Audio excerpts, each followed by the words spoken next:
Hag Sameach. I hope you're as excited as I am about tonight. I am excited for so many reasons. Tonight actually started out with me trying to figure out how to get Jason Lindo to cook dinner for all of us. And I think he's in the kitchen right now with Galina, and they're still finishing up our dinner for tonight. Not Dinah. No, it's a Ukrainian, so it's Galina instead of Dinah. And around the time I was trying to figure out how do we get Jason to cook, a dear friend of mine, an old friend of mine, published, old as in long time, she will always be younger than me, published a book. And I was so excited because, as any good Jewish book should be, it involved food. And I thought, perfect opportunity for us. So you may have been wondering what Ukrainians, pickles, and food has to do with Shavuot. Very simple story. So, yes. So some people don't realize, but Shavuot, in addition to being a day where we celebrate the giving of the Torah, is also a holiday where we tell two immigration stories, two very different immigration stories. The first is the story of us wandering in the wilderness of Sinai. We have just come out of counting of the Omer, where anyone know when do we start counting the Omer? Second night of Passover, which is also the second day of Passover, same thing. So we're told to count 7 weeks of 7 days, and on the 50th day will be the day that we encounter God at Sinai. So we're on this journey of the wilderness, first out of Egypt, and then on our way to Sinai, thinking that the next stop is Eretz Yisrael, is the land of Israel. When we make it to Sinai, we do not know yet that it's actually going to take us 40 years to get there. We're still on the fast track. We have not screwed up yet. And so we're still on it, like what we think is a midway point onto the land of Israel. And in this story, the Israelites, their immigration story is one of going towards something. It's not so much running away from Egypt, because there were some things in Egypt that they liked. Anyone remember what they liked, what they complained about? The food. They loved the food. They complained about not having the leeks and the tomatoes and the fish and all the wondrous and wonderful food, while they somehow forgot that whole 400 years in captivity, and they just remembered the fabulous food in Egypt. But they are going towards something. They're going towards freedom. They're going towards a future, towards a sense of hope. And being able to be in a land where they will be in control of their own destiny. And the land, what's the other food connection? It's land of milk and honey, because we're Jews. It always comes back to the food. They're also leaving Egypt as a community. This is a group exodus that is going on. It's a group immigration story. And that's an important part of it. You know, it's very different to leave a country when you're part of a community versus being an individual or just a small family. The second immigration story is very different, and it's from the book of Ruth. And that is the other book that we read during the festival of Shavuot. In this immigration story, we see two women who have been devastated by loss. One woman, the older woman, Naomi, has lost her husband and both of her sons, and she is crushed, she is depressed, she is overwhelmed. She's also a little melodramatic. Naomi means like pleasantness, and she says, "Don't call me Naomi anymore. Call me Mara," which means bitterness. Like, how Jewish is that? No, please. And she urges her daughters to stay where they are, or daughter-in-laws to stay where they are. But luckily for us, Ruth says, "No, I'm coming with you." And she clings to Naomi. She refuses to leave her. And so she travels with Naomi back to Naomi's homeland, not Ruth's homeland, but to Naomi's homeland, the land of Israel. And they travel without men.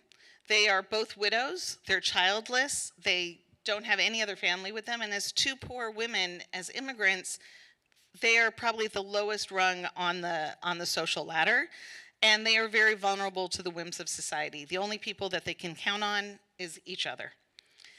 So unlike the Israelites, Ruth and Naomi are not surrounded by a community that can support them, that is part of their experience, that there's no one else other than each other that understands what they're going through. And what they're doing, unlike the Israelites, it's not so much that they are going towards something, but they were very decidedly leaving something behind. They're leaving behind a place that represents loss and devastation and death. And that's a different reason to immigrate when you're just trying to get out of some place versus having a goal or a destination of where you want to go. So tonight we're going to look at two different immigration stories, two different journeys. The first, I just realized I cannot simultaneously project and look at my notes, so I'll put that up in a second. The first is our speaker, Yulia Patsay, who was part of the massive exodus of former Soviet Jews. She came to San Francisco with her family when she was only 8 years old, and she grew up in the middle of a very significant community of former Soviets. If you are not aware, San Francisco is kind of like, I don't know, Kiev West. I mean, it's a very it's a thriving community that kind of, while they didn't necessarily come from the same town, they had fellow immigrants that they could connect with and communities that they could create, social centers that they would create with each other. I had the blessing of getting to know Yulia when I was the Hillel director at UC Davis. She was one of my students, or she was one of the people who came to Hillel, and she was very quickly caught my eye because of her intelligence, her humor, and her efficiency. She was like a 40-year-old woman as a college student. I think you graduated in 3 years, didn't you? Yeah, everything was like, and she did this while working a number of jobs and getting good grades. And I knew immediately that I wanted Yulia to work with me as one of our staffers, one of our interns. I think you were a little shocked that I wanted you to work for a Jewish organization, because with her growing up as a former Soviet Jew, her sense of identity and what she encountered in the American Jewish community were very different experiences. I also had the pleasure of marrying Yulia with her husband Stan 21 years ago, a long time ago, a really long time ago. Oh, no, Ezra was a baby, so like 19 years ago. Yes. Right. Yes, but I think he was coming to Hillel because of you. So I've had the pleasure of seeing her grow as an author, as a mother, as a wife, as somebody who's kind of found her Jewish voice in America. Our second speaker is someone that most of you know, Galina Spielman. She's also one of our cooks for tonight. She's a recent emigre, and she's been here for a year and a half.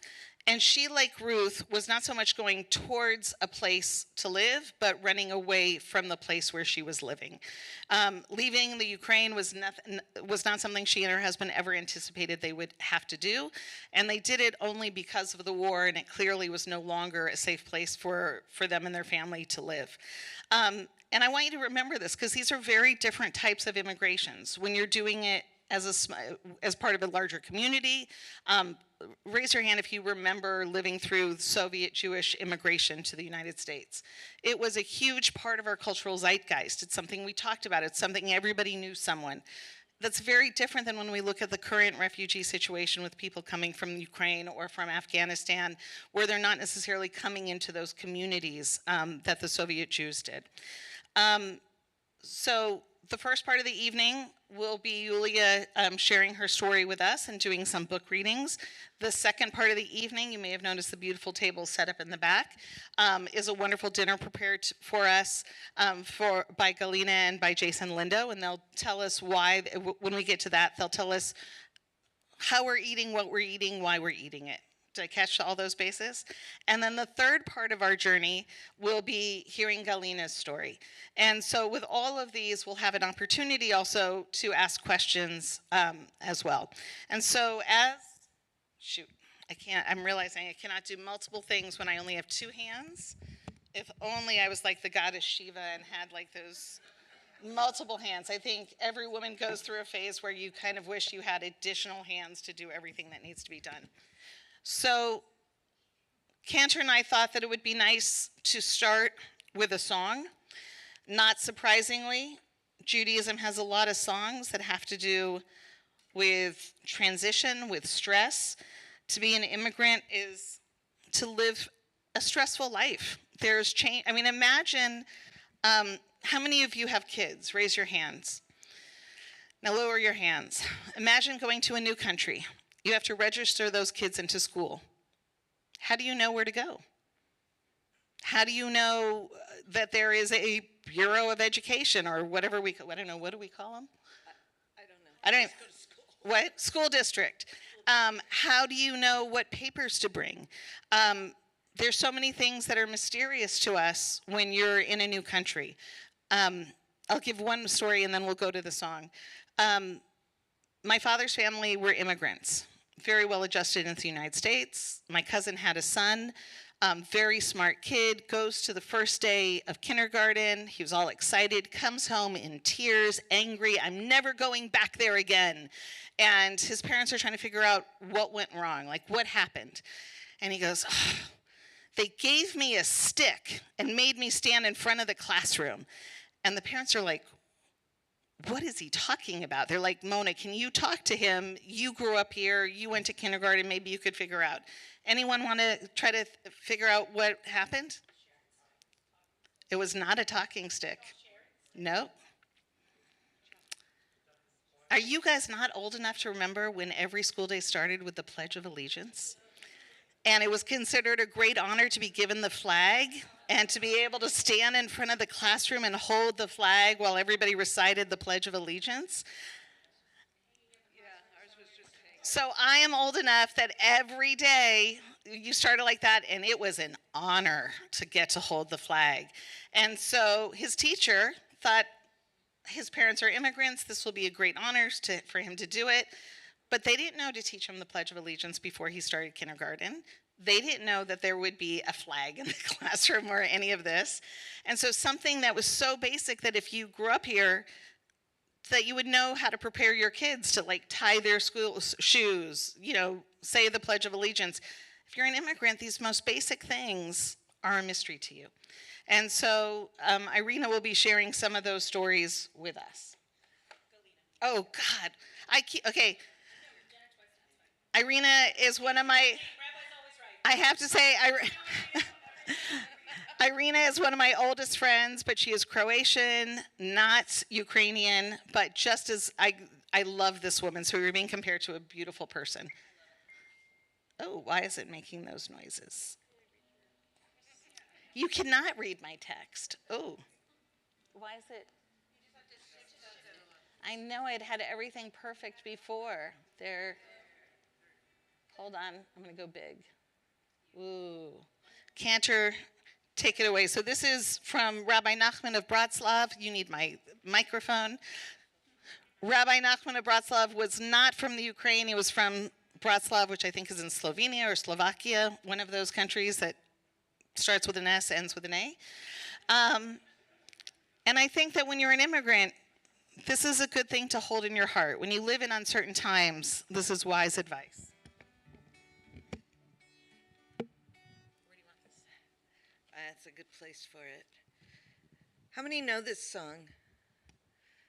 Good. Then sing with me. Kol haolam kulo gesher tsar me'od, gesher tsar me'od, gesher tsar me'od. Kol haolam kulo gesher tsar me'od, gesher tsar me'od. והעיקר לא לפחד, לא לפחד כלל, והעיקר לא לפחד כלל, והעיקר לא לפחד, לא לפחד כלל, והעיקר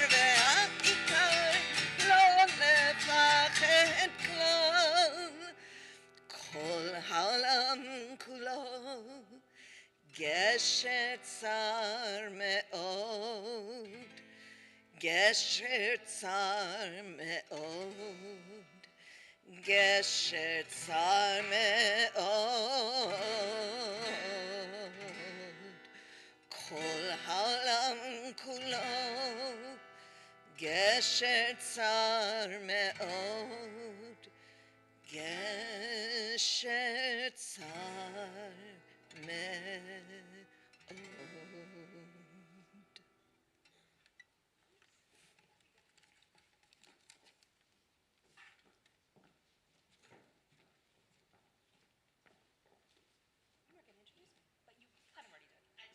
All right, that's fine. We're good. We're introduced. Oh my goodness. Hello. I will. I'm just going to pick it up and hold it and just love it so much. Hello. Hi, everyone. So, yes, it's true. I'm from the former Soviet Union, and my family immigrated to San Francisco in 1991, just as Ukraine had formally seceded from the Union. You wanted to ask me a couple questions to start. Would you like the other microphone? Okay. You can't have everything. You have to cheap, fast, good. Remember, just pick two. Yeah, it's like that. Thank you all for being here tonight. Is it always this hot? This is, I don't, no. I'm from a cold place. I'm very uncomfortable. And I kvetch. See, I'm Jewish. Now, I lived with a Polish Jew for a semester in Jerusalem, and when it would snow outside, he opened up every window and would walk around in his underwear because he was so happy to feel cold. Yes. Yeah. So, you've been a mom now for a while. You've been in the United States now for a while. Yeah. What prompted you to want to write a book? Yeah, well, my parents weren't quite disappointed in me enough. I mean, I did a lot. I became an actor. That was really good. But this just really like upped that disappointment level up to here. What had really happened was I realized one day these people that do all the cooking, the grandmas and the grandpas and the moms and the dads, they're not going to be doing that cooking forever. I don't know how to cook any of these things because I'm very spoiled, and I better write this stuff down before they forget, and I have to learn how to do this. So that's how it started. I started just kind of cataloging recipes, and then the pandemic happened, and my little recipe project went from a little recipe project to why is celebration so important to us? Why does my family get together for every single birthday, every single anniversary, every major Jewish holiday, every major American holiday, some Soviet holidays? Like literally, I see these people twice a day sometimes. Also, we have no boundaries, but that's that's the next book. I'll write that. So that's what happened. I wanted to answer that question. Why do we celebrate? So, as the book, so I've had the pleasure of reading the book. It's about more than just the recipes, and it really does share your experience of what it was like to come here as a little girl and to come here from, as you said, the former Soviet Union as opposed to identifying as Ukrainian. Right. So I don't know about your family, but my family, I was raised by grandparents telling me what goes on in this house stays in this house. You don't need to share anything with anyone. Everything is on a need-to-know basis. Yeah. So how delighted was your family? Yeah. So let me be very clear. Every single photo had to get approval. There were a couple that I really battled my mom over because she's self-conscious about them. So I had to have they had to have photo approval. And while they did not read every single thing that I wrote, I shared a lot of the concepts. They helped me with a bunch of it because I thought it would be fun to do this like irreverent look at Soviet culture, like silly. And then the war happened and I stopped writing my book because I was like, this isn't funny anymore. I don't like any of this. But when I came back to it, because I still felt compelled to bring it to the world, they helped me with a lot. I mean, I was a little kid. My memories are childlike memories. So. Let me ask a follow-up with that. One of the interesting things, you mentioned the war. Yes. And one of the things that we saw were people who were Ukrainian or were Russian suddenly identify as that. So, for instance, one of the most famous of the Soviet Jewish immigrants, Mila Kunis, who had always, like you said, I'm Yeah. from the Soviet Union. And Right. she didn't say she was Ukrainian. Or she'd say she was Russian, because like, Right. who's ever even heard of Ukraine until now? And then suddenly the war happens, and she says, I'm Ukrainian. And I think a lot of Jewish families from Ukraine, like I'm talking about like their grandparents were from Ukraine, felt conflicted Yes. at the beginning. So how was that for you as somebody who has family? Yeah. See, I believe your family is Russian, Ukrainian, and Jewish. Yeah, well, so spoiler alert, my dad's not Jewish. What? He's Ukrainian.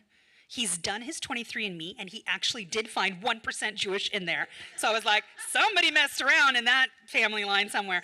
But yeah, so I think I'm mostly like Ukrainian, some Polish, but for me, identity was always very complicated. And when I was there, as I share in the book, I didn't even know I was Jewish until someone called me a slur.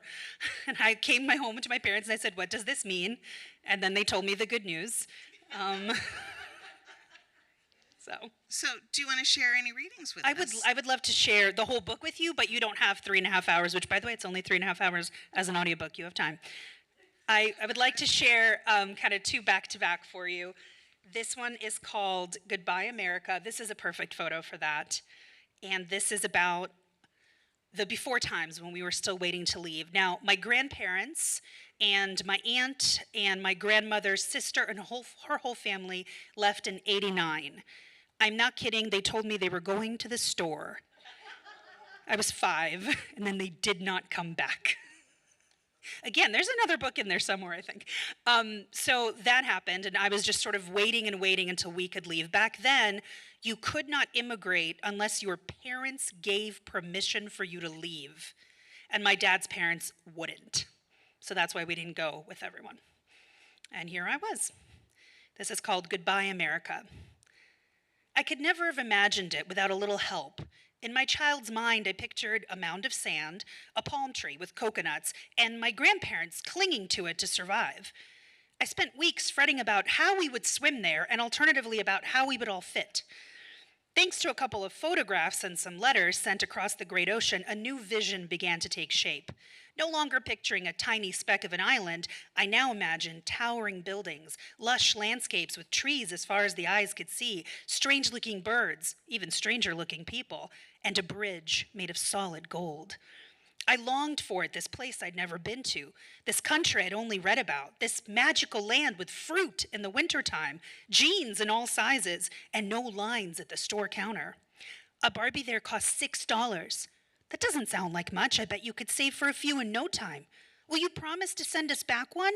I promised. Of course. I promised them all. I'd write letters and learn English and send them all back Beatles cassette tapes and Barbies and bubble gum. I was so excited I could hardly stand it. When will we leave? Soon. So soon. You won't even have to start school because we're leaving any day now. I waited patiently. The weeks turned into months. My friends all started first grade. I roamed the playground alone until the babies would be let out of nursery school. I'd organize them into a merry band of thieves and send them on daring missions to the corner store. I'm going to America, and you're going to miss me so much you'll cry even, I told my pint-sized pack of hooligans. Each night, I packed my suitcase, folding my clothes neatly and carefully, selecting the 2 toys and 3 books my parents said I could take with me. Any day now, I would tell myself, giddy with anticipation. The school year ended, and a new one was beginning. Dreading another year of boredom, I begged to go, and this time my parents agreed. And every week it seemed a classmate would leave for America, for Israel, or Germany, but still we stayed. Any day, I would keep telling myself, but I stopped packing. My aunt, uncle, and cousins moved out of our apartment. From 12 people, there were only 5 of us left. It was quiet, and the bathroom was always available when you needed it. Where was the fun in that? There were rations for milk and soap. One day, I went to the corner store, and they were out of bread. So was the store in the town square and the superstore down by the movie theater. My grandma called to say that the earth shook over there and she had broken her leg. I started having nightmares.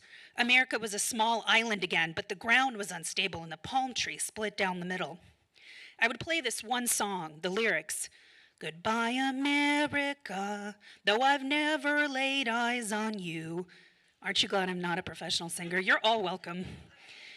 It would always make me cry. I'd get myself worked up to a state bordering on hysteria and then finally sleep. My great-grandmother, the woman who helped raise me, had a stroke and died. I no longer cared if we ever left for America. By the time we landed at 11:15 p.m. on January 11th, 1991, at San Francisco International Airport, I barely even registered it. That indeed, my whole world had shifted. Thank you. Any questions for me before I move on to something a little less depressing? So I have a question. Yes. What was your biggest surprise when you got here? Okay, you guys, Barbie, huge disappointment. Huge. It's possible that they got me like a knockoff, not real Barbie, but I think even if they gotten me the real Barbie, I was so disappointed. We knew nothing, right? Like I knew nothing about what Barbie was. In my mind, she walked and talked. She was life-sized. I was really bummed. All that for $6. That would have been a good deal. It was actually like, I think it might have been a little bit, closer to $8, so that was also a rude awakening. But yeah, that was the biggest disappointment, I think. But they did promise us fruit all year round. Like the night we landed, we went to Safeway at like midnight. Ooh. And I was like, oh. Was your family at all involved in the Jewish community when you were in the former Soviet Union? And did you have anything to do with the Who's Jewish? We're not Jewish. I don't know what you're talking about. Oh, that's right. I forgot that you had somebody else had to tell you. I wasn't. Did you engage at all with the Jewish community when you guys came to San Francisco? Great question. There we were not involved. I think, we did the best that we could to hide the Jewishness. It was harder for some of us. So when we came here, I think there were organizations, because those organizations had been working to get Soviet Jews out. And so those organizations were engaged immediately, and they offered us things like a free year of tuition at Hebrew Academy, which I declined because I found out you had to wear a skirt, and I was not going to do that. Yeah. So that's how involved we were then. And then, of course, so would you say college was the first time you really chose to be engaged in the Jewish community? That I myself chose it, yes. My grandmother, as soon as we got here, my grandmother started celebrating the Jewish holidays. She knew nothing, but she just, she knew that there were latkes, so we definitely had latkes, and she knew a little bit about Passover, so I don't know where they even got this information from, honestly. I think, those free calendars that you get? That's where I think a lot of that information came from. Yes. It's useful research. Wait. What did you miss? Ooh, what did I miss? Some of the food. I mean, I actually, by the way, I didn't like Russian food. So I guess I just didn't like food because that's all I knew. There was a lot of things I didn't like. Borscht, nyet. Yuck. But the fruit. You get two different types tonight. Yeah, I like it now. I have grown. My taste buds have evolved. My parents finally won. But some of the fruit, in my grandparents, my dad's parents lived in the Donbass region where all the conflict started and escalated, and oh my gosh, the watermelon, the cherries. We had a cherry tree. I would just climb it every summer and just pick cherries and eat it. Nothing compares. Nothing here compares. Yeah. Yes. I have 10,000 more readings though, just so you know. That's okay. So did you skip 2 years of school or a year of school when you were there, and then? Yeah, so I didn't get to go to first grade. I was just bored out of my mind. And then when I begged to go, they let me skip first and go into second. I'd been reading since I was 3.5, so I would have been bored anyway. And then when I came here, in fact, what a great question that you ask, because this next reading, I was like a perfect question, because in this next reading, we're going to find out a little bit about what it was like for me in school, and how well I did. Okay, this one is, and I will tell you, in the book, this one is called, I Was Brought to This Country to Make My Parents Cry, because I was trying to soften the blow. The actual title, the way I will read it to you, is I Was Brought to This Country to Make My Mother Cry. But I didn't want her to feel bad, so, I fudged it a little. I come to America, fresh-faced young girl. My belly is empty, is added for dramatic effect. But my heart is full of hope, deworming medication, and dreams.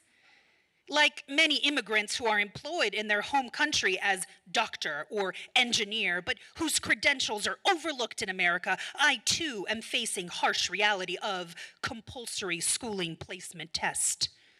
Result? I am 8 years old and already a bitter disappointment, as according to test, I am average 8-year-old and recommended to begin 2nd grade. Mother cry and tells me they did not bring me to this country to have me fail. This we call foreshadowing.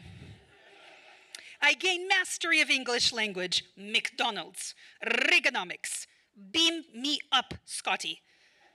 I am still on average trajectory and do not skip grades. Mother is inconsolable, but I apply myself to the arts, following in her path. In our home country, Mother was distinguished stage director. In 5th grade, I land lead in school play. Success! Mother see performance on opening night and cry. She tells me play was produced completely unprofessional, as if by children. And they did not bring me to this country to have me failed. During high school graduation, I am awarded prize for community service to school. Mother cry and tell me they did not bring me to this country to have me become social worker. They refuse all pictures for memory preserving of shameful pseudo-communist award. I am accepted to college. Mother, I'll write about it. I explain that this college is not Harvard, Yale, or Stanford. Mother cry. In college, I select communications as major. Mother thinks I'm making joke. When she sees it on my diploma, she cry and tell me to go back to college and finish with a degree this time. They did not bring me to this country so that I would refuse respectable career path of doctor, lawyer, engineer, or, in the case of woman, accountant. I meet the love of my life. He is Russian and Jewish. Success! Mother, momentarily overcome with joy and relief, I announce that love of my life is moving us to Reno. Mother cry and tell me she did not bring me to this country to achieve oxymoronic accomplishment of living in the biggest little city. In sin. I give birth to a daughter, and I make Mother a babushka. Together, we cry. I never get through that without crying. I've given her 2. She's much happier now. So, that was my schooling. Thank you for asking. Very normal school. I did get into the gifted and talented program almost immediately. That was a lifesaver because when you're already really weird and different, it helps to be with other little weirdos. So that was great. Ooh, Could you tell us about the pictures behind you? Okay. So anybody that is from the former Soviet Union, any of the republics whatsoever, has this picture. Any of you from there have, yes, everyone has this picture. You have everyone, I promise. This is my little Ukrainian picture. So this was for a school. Okay, so in preschool, they have these like morning, not an assembly, but more like a performance. They're called utrenniki. Yes? Okay, so it's like kids are like a talent show almost. You do songs, you do dance, you celebrate Grandpa Lenin, all the good things. So I was picked as the co-narrator. They wouldn't pick me as the narrator flat out. They had to have a co-narrator with me that was blonde and blue-eyed. Yeah. Sus, as the kids say. And then this is probably my favorite. We could not afford school photos, because hello. And so I stole this from my school file. I just ripped it off of the, so that's where those are from. And I have the next reading about what it was like in school, unless anybody has any questions. Yes. Oh, sorry, microphone. Have you been back to the former Soviet Union? Yet. And if so, Good question. We had intended, at some point, we were like, we should go back. And we totally meant to, but it was really expensive that year, like the tickets were crazy, and then we had children. And then, travel didn't seem terribly appealing anymore. This is silly, but I was really paranoid. I was like, they're gonna know I'm American immediately, they're gonna kill me and take my kidneys. Like I just was not, I don't know, I'm sorry, the media got me. I wanted my parents to come with me. And then my dad went right before the war. He went to visit his parents' graves because they died immediately after we left, like one after the other. and he went to visit his graves. And actually, when the war first broke out, one of the things that really like broke his heart was that the graves had been disturbed because they had bombed that whole area. So, another downer. Wow, good job, Yulia. Jeez. Okay. Somebody else, I think, had a question. No? How we doing on time? You are doing great. I'm doing great. Okay, awesome. Nobody's bored yet, right? All right, good. Thank you. Such good liars. Every single one of you should all go into theater immediately. I'm just kidding. Okay, so this is what it was like to be in school as an immigrant. This story is called Coveting. Sorry. Can't remember where I like to start this one. As any immigrant child or child of immigrants will tell you, the fastest way to spot someone that's fresh off the boat or plane or what have you is by what they bring to school for lunch. I guess you could say I lucked out in this regard, as I was never smelly lunch girl. I was her second cousin, weird lunch girl. My grandparents really tried to help me fit in by buying what they understood to be American food, like, oh yeah, this is just for your entertainment. This is what I was used to. This is the made-up food pyramid of Soviet food. So my grandparents really tried to help me fit in, and they would buy things that they thought were American, like hot dogs. But they could never really figure out how to do it right. They would buy me the hot dogs, but not the hot dog buns. So then I would end up with like hot dog sliced in half, and then in between two slices of bread. And I was not popular. Eventually, I kind of took over my own lunch preparations, and the problem with that was my parents refused to buy any of the lunch paraphernalia that make the meal truly American, right? Like a bag of Doritos, or like a packet of fruit gushers, or Capri Sun. I would have killed, I think, for a Capri Sun back then. And so none of these things worked out for me, both financially or because it wasn't really food. And so my lunches were spent in envy of my friends. The bell rings and we trickle down like tributaries to the lower courtyard. This is where the girls' group sits. The boys sit further down the fence in the corner by the entrance. After we eat, they sort of merge into us. We never eat together. I don't know why, but it suits everyone just fine. Now comes the part I hate. Each girl reaches into her backpack and pulls out a brown paper bag or an insulated plain lunchbox. No cartoon characters, we're not children. And begins to sort through the contents. Multi-layered sandwiches with sliced deli meats and fancy cheeses. California pepper jack, provolone, Wisconsin cheddar, always a piece of lettuce, sometimes tomatoes too. Shiny packaging pulled open to reveal crackers, ham, and cheese, all in perfect miniature. These you can stack 2, 4, 6 at a time, towers of culinary and geometric accomplishment.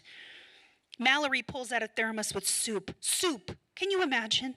Chicken noodle or minestrone, maybe even clam chowder, lovingly ladled and kept warm by the magic metal container.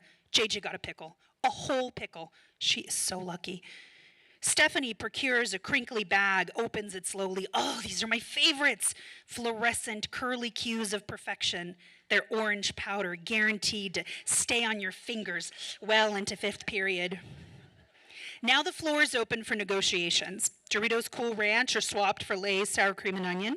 Half a turkey on whole wheat for tuna salad with relish on Dutch Crunch. Sure, that makes sense.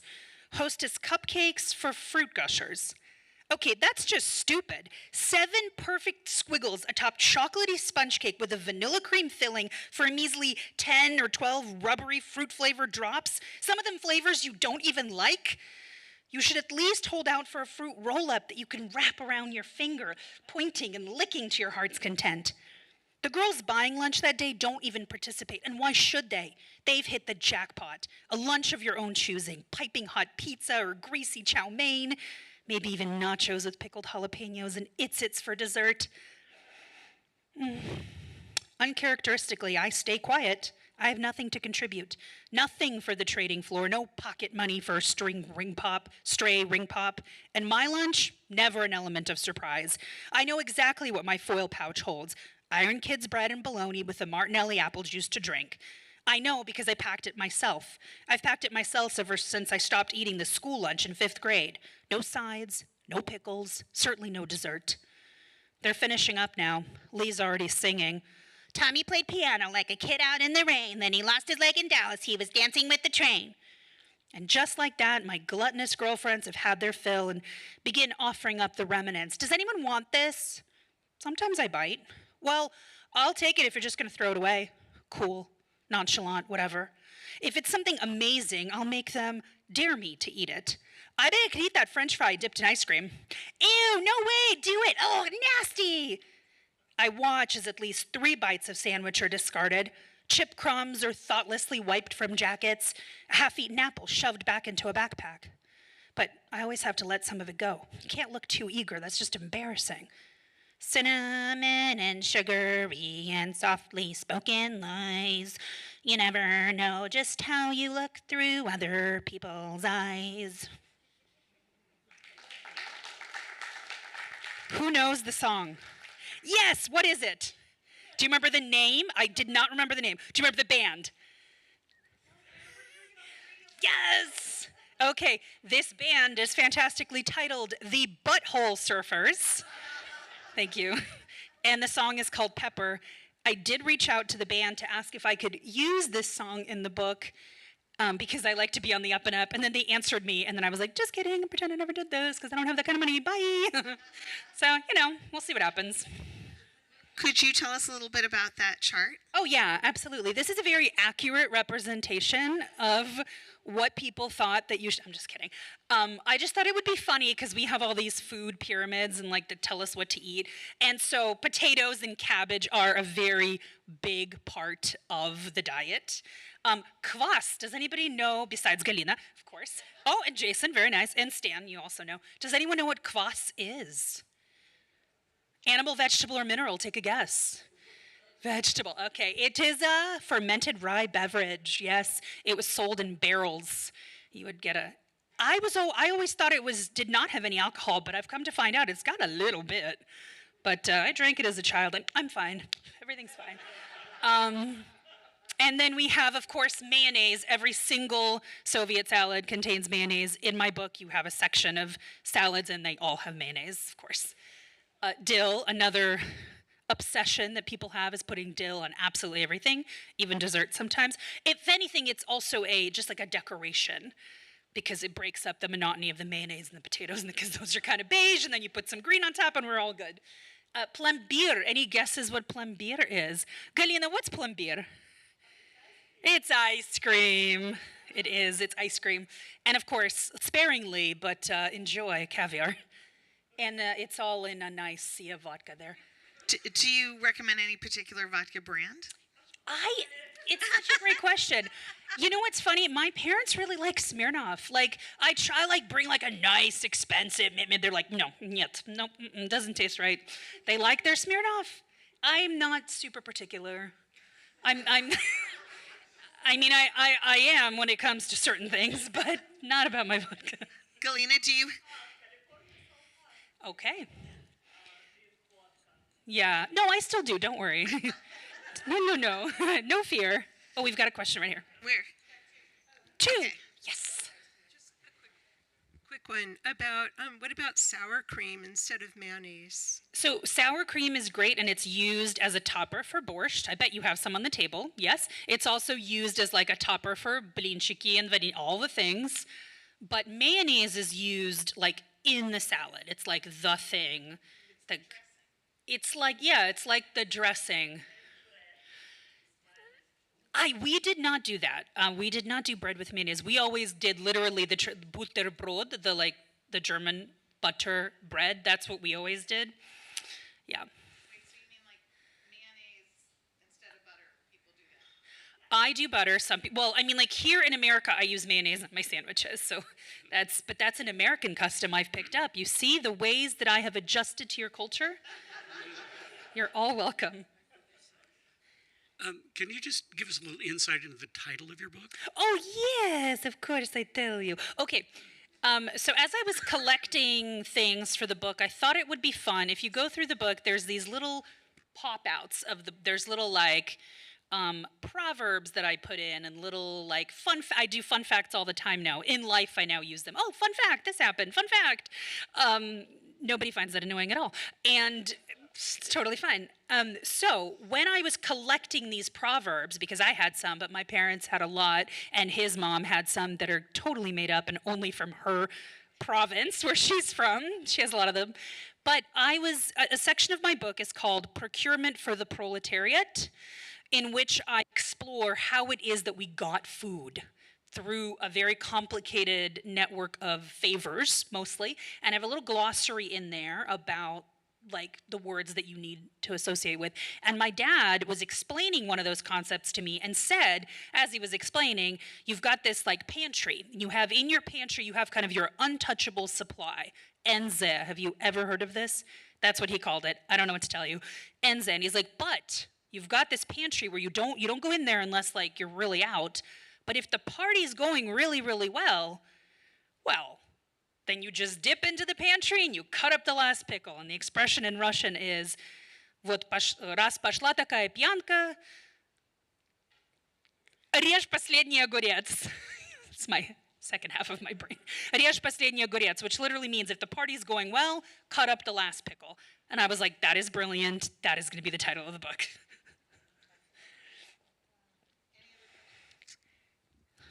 So I have a question for you. Yes.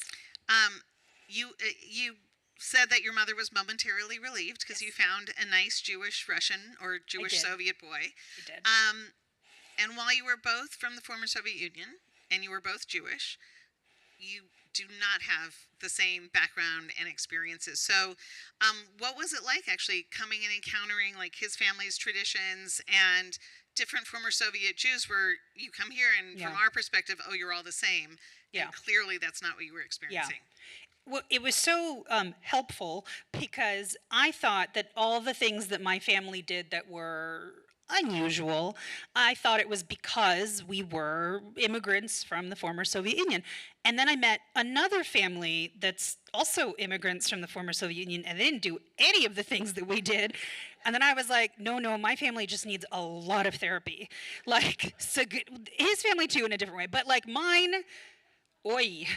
So that's what I came to discover is that, yes, we spoke the same language, and that was helpful because at least they literally speak the same language. And they had, like, the parents had some things in common because his family's from Kiev, and my parents went to school in Kiev. So they have, they when they get together, they inevitably, after like 3-4 shots, go into, oh, that street over there, and then the movie theater, and and they just name all the things over it every time. We've been together 20 years, and they're still doing this every single time. The place, and the thing, and the thing, and the place. And then when it comes to the Jewish part, we had different experiences of it. So when we came together and tried to figure out how are we going to do this that's different, I think, we definitely took a path that was different than our families had intended. One of the interesting things that happened is we were trying to figure out what our last name was going to be. And last names over there are real tricky and problematic because that's one of the fastest ways to tell that you're Jewish is to have a Jewish sounding last name.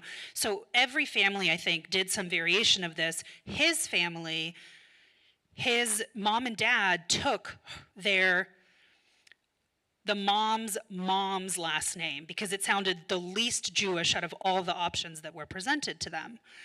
And so when we were trying to figure out our last name, we were like, oh, your dad's last name is Katzman. And my mom's maiden name is Katz. This is perfect. Why don't we just do Katz or Katzman? And this is the one thing that our parents agreed on, which was, hell no, don't do that. Because they were terrified that one day a moment might come where you're going to want to hide this again. And they're not wrong, Like, there's a reason that we kind of feel that way. So there's things that we've done, of course, that are much more out and proud. Like our daughter just had her bat mitzvah a year ago. Oh yeah, you've got that. Yeah. Can anyone name that sanctuary? Yeah. Who said it? Shereth Israel. Which I'm a little biased, but it's the most beautiful synagogue in the world. Like, just so beautiful. So this is Aliza right there. We also gave her a Hebrew name. And this is my grandmother, so her great grandmother. And I gave my grandmother the honor of doing one of the aliyahs, and like did the like transliteration for her and practiced with her and did all the things. And I will tell you, my mom kvetched a little bit. She was like, "Why does grandma get the honor?" I was like, she's the eldest in our family, first of all, hello. Second of all, it means so much more to her.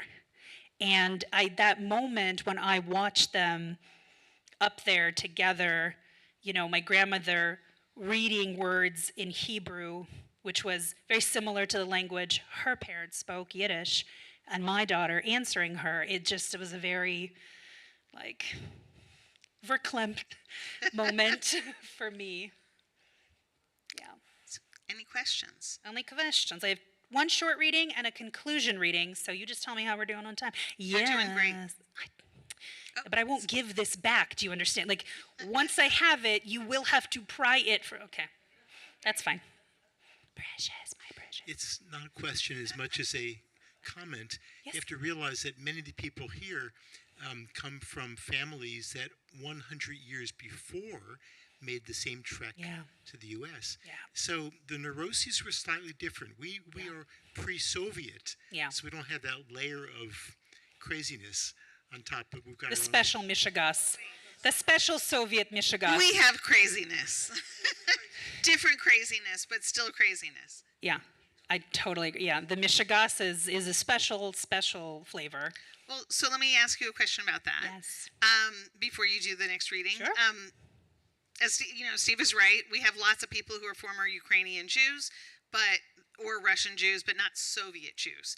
And that is a very different anxiety if you're thinking about growing up with the pogroms versus growing up with the KGB and all of the fun that came with that. So as you and Stan are trying to figure out what to pass on to your children in terms of your cultural heritage, do they think of you guys as Russian or Ukrainian Jews? Do they think of you, do they know what the former Soviet Union is? Like, what are you passing the down with kids? them? The kids. They're the smartest. They're the most talented. and Gotta be yet- weird to explain that you come from a place that literally doesn't exist. Yes. So we do a lot of the stories. We do a lot of the like, we lived in this place and there were lots of little countries that were part of it. And the little country that we were part of was Ukraine. And yet we weren't allowed to speak Ukrainian. Ukrainian was a second language. I didn't learn Ukrainian. I learned it kind of in the countryside with my grandparents because they were very proud to be Ukrainian, and so they spoke the language, and that's what I spoke with them. But in school, you know, you had it as a foreign language, and then again for the Judaism component, I didn't find out I was Jewish until some fellow 4-year-old called me a name, and that's how I found out, which is, you know, really great parenting. Good job. And I gotta say, I was really confused because I really did have like a very firm belief system already in place. So that rocked my world a little bit. And my dad's parents, which I cover in the book, my dad's parents, his mom was quite anti-Semitic because that's just how she was raised and brought up. So she was not thrilled about this arrangement. And she, you know, but of course I was born and she loved me. But she really wanted to like protect my soul, so she baptized me in secret. And I came home wearing a cross. From that summer, I was like, here we are. And my parents were horrified, my parents' family, and they took it away and they said, never tell anyone about this or God won't protect you. You were saying crazy? Yes? So I had this like deep dark secret with me, and then I came to America and I understood that you couldn't practice religion over there of any kind. So baptism bad, Jewish equally bad, and even more bad. And then I come here and I've got this burning secret inside of me, and the first person that I make really good friends with, and like I wait months to make sure that she could be trusted, and I tell her, I was baptized and I have a cross. And she goes, so what? I was like, oh, I guess it's not a thing here. I was a little bummed to find that out. So that was my upbringing. These kids of ours, I think they just kind of have to go with the flow in the same way that we did when we were kids. And to us, our sacred thing is these family celebrations. Like at the end of the day, it's the fact that our kids are giving us our oldest daughter gave us a very hard time tonight because it's his birthday. I know. And we're not all together. And we have kind of drilled into them that every birthday, every wedding anniversary, every holiday, we are together. So that's the religion in a sense. It's this idea that the family always gathers, the family always comes together. But I have always wanted to kind of connect with Judaism and Jewishness. There's things that really appeal to me, mostly the singing. That's like number 1, 2, and 3. I just love it so much, like going to synagogue and singing, and at Hillel, the singing, like that's what won me over. So if you're ever, looking for recruitment tips, that would be, yeah. Yes.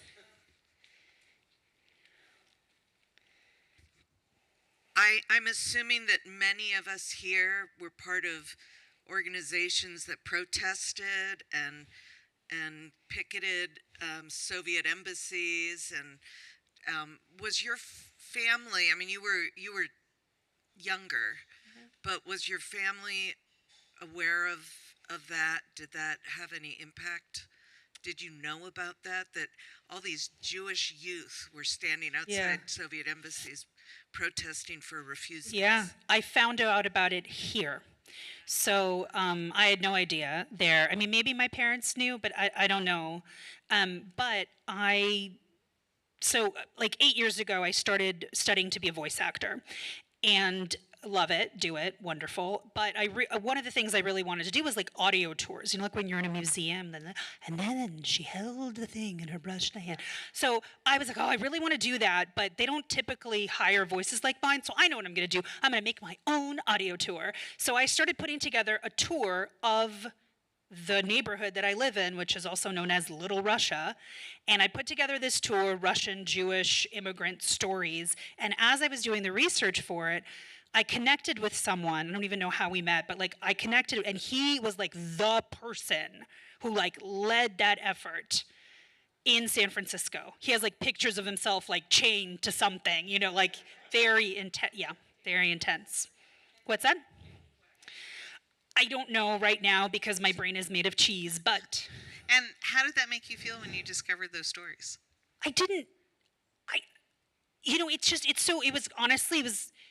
It didn't match up. Like in my experience, it was like we were butts off and like went to the thing and stood in the lines and did the lottery and this and that. I had no idea it was a push and pull. I just knew about our part, but I didn't know that there was this whole other effort to get them out. And I mentioned the war. What was interesting is I have family in Ukraine still, but none of them are the Jewish side. So everybody from my dad's side is not Jewish, obviously, so they all stayed. They wouldn't have had a reason to leave back then. But on my mom's side, the family's a little mixed too. Her dad's mom was also Ukrainian. So like they had 2 kids, my grandfather and his sister, and the sister sort of self-identified more as Ukrainian, so her whole family stayed behind. And they, I think of themselves as Ukrainian. Whereas we, including my dad, all kind of went with the Jewish side of things, and we all left. So, yeah. So let's do one more question, and then you have a reading for us.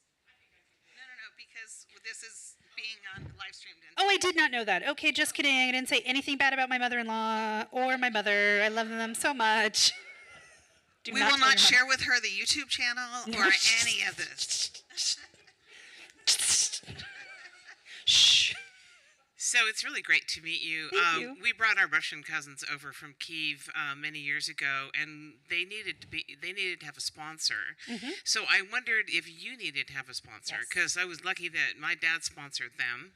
So when they came to Yep. San Francisco, and I'm going to show you a picture of them. Oh, 'cause I amazing. think Can't Arena wait. was at UC Davis the same time you were. But Nice. did you have to have a sponsor? Yes. Good question.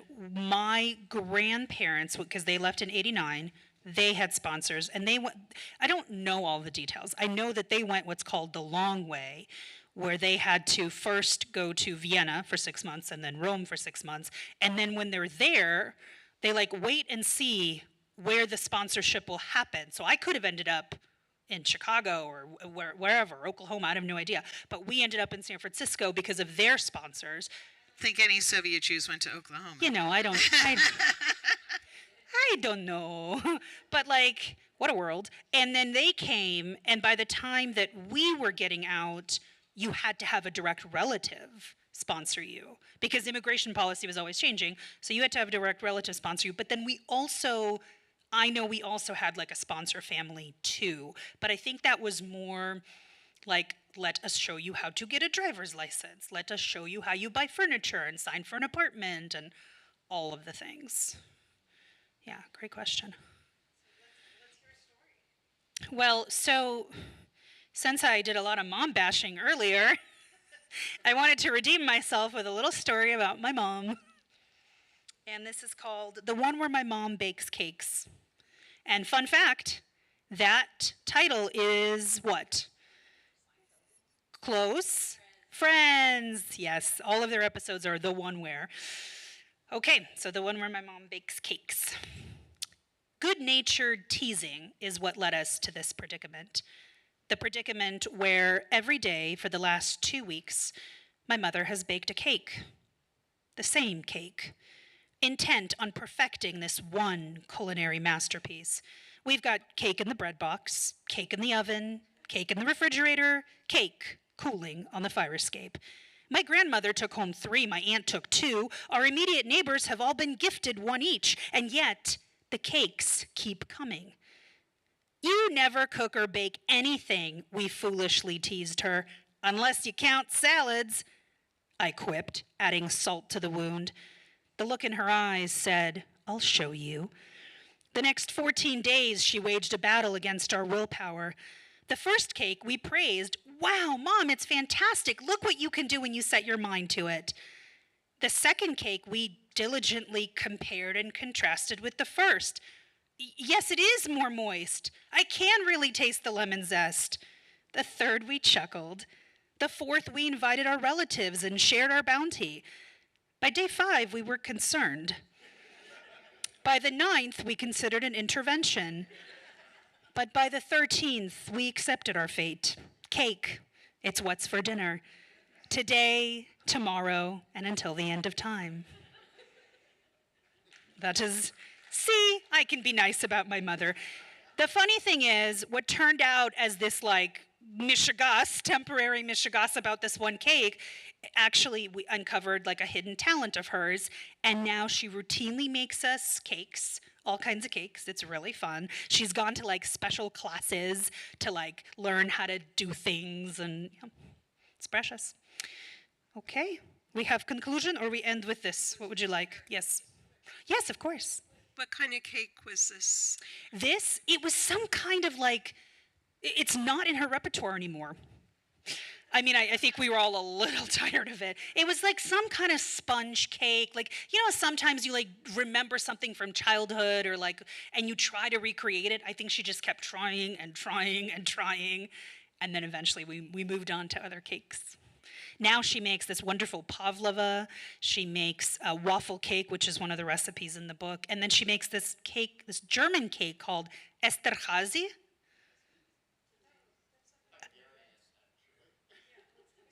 It's Hungarian, actually. God, Yulia. Not you, me. Yes.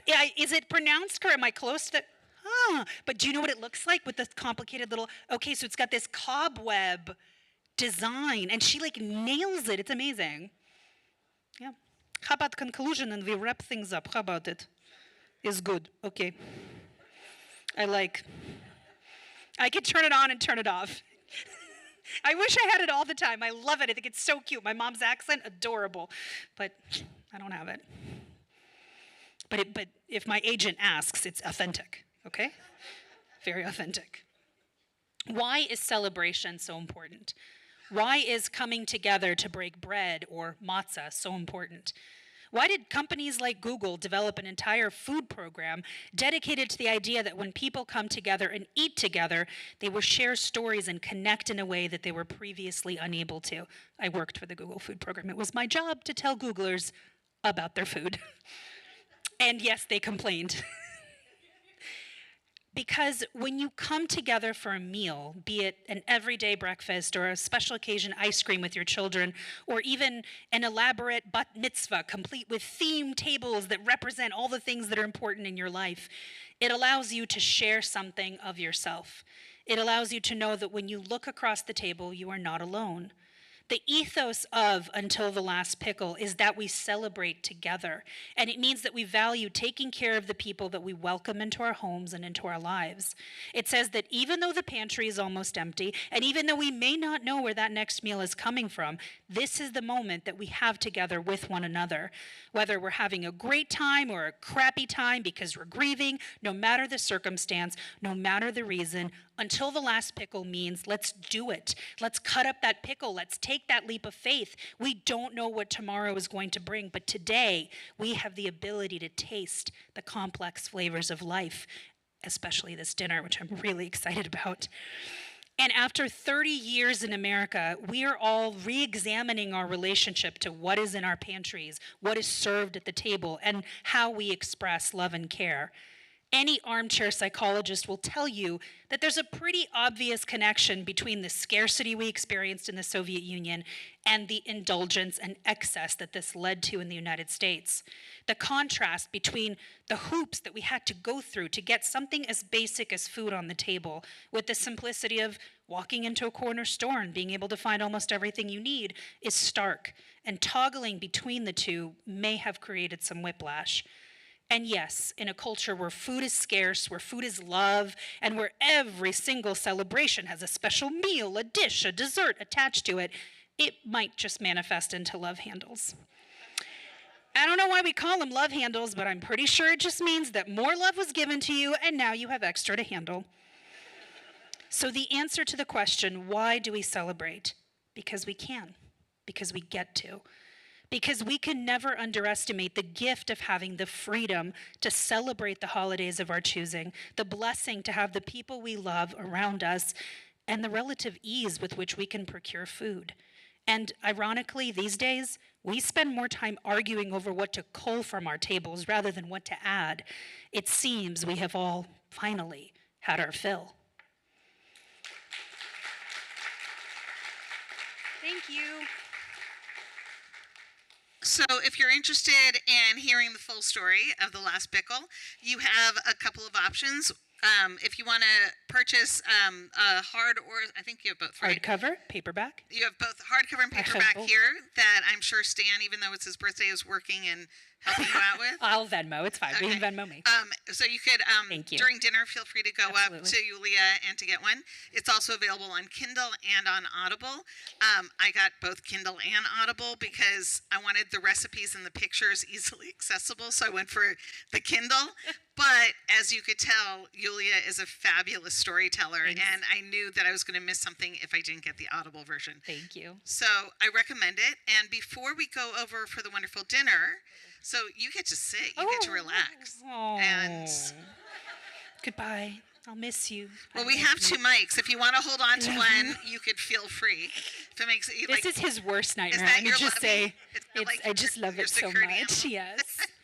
And my husband is dying because he hates this.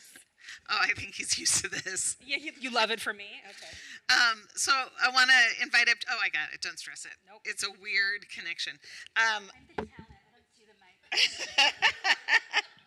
I want to invite Jason to tell us about what we're going to be eating.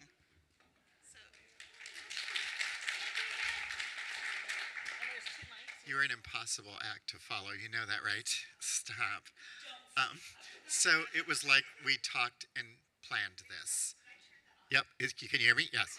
So your talking about food and celebration was for the last 3 days cooking with Galena. All I did. It was a festival of memories and sharing, and making each other really hungry. So think of this as memories probably of yours and certainly Galina's time in Ukraine. Um, we're starting. First, I'm going to tell you Hag Shavuot Sameach, and I'm going to ask Galina to say good evening in Ukrainian because I tried for 2 days and I can't do it. Доброго вечора. Yes, see why? Yeah. She would say things and smile a lot, and I would probably say, my dog eats Cheerios, and she'd go, that's good. That's really good. Uh-huh. So we're starting with pickles. Galina has made fresh cucumber pickles with lots of dill on them because you can't have too much dill. Um,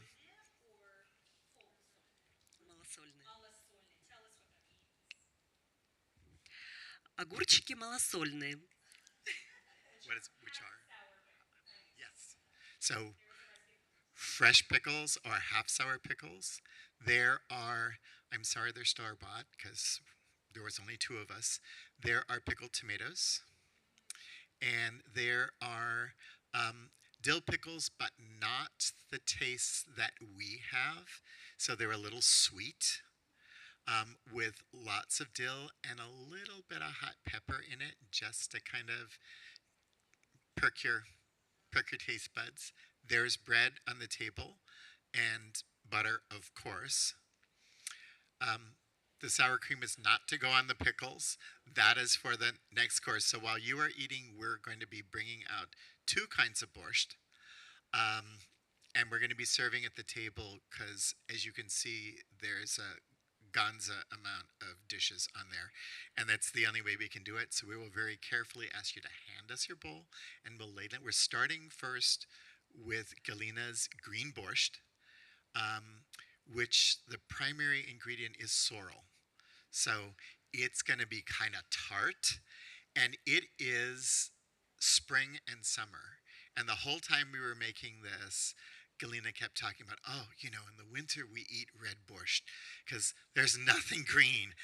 But come spring, we eat green borscht because it's so beautiful and it's green and so it is similar to shtav or shav, but different. And we had a long conversation of, it's kind of almost like, there was a lot of, it's kind of almost like that, but not quite. It's better. And I learned that you put beans in borscht. Who knew? She does. Yep. So hers will have beans in them. The other one was my trip down memory lane. So my late husband's mother's family, my mother-in-law's family, were Ukrainian and Belarusian. And her parents were born on the border between Ukraine and Poland. They were not Jewish. They were Greek Catholics. And this red borscht is vegetarian red borscht, which most Ukrainians that probably are not Greek Catholic would think is really odd. But it's what you ate during the periods of fasting when you couldn't eat meat. She would make it twice a year, once with every type of boiled pork meat you could think of in it. And then she would make this one, which is purely vegetables. And it's got beets and cabbage and potatoes and celery root and parsnips. The sour cream is for both borscht. And then we will be clearing the tables and then asking you to go and get your third course, which is homemade vareniki. You are so lucky that she made. And then blini, which she also made with sweet cheese and raisins. There'll be fresh strawberries to put on top and also sour cream. There is iced tea and also lemonade, which I am now hooked on her lemonade. So it's got fresh lemons in it, of course, sugar. I cut up some blood oranges, but it also has basil and mint. So I am now hooked on lemonade with basil.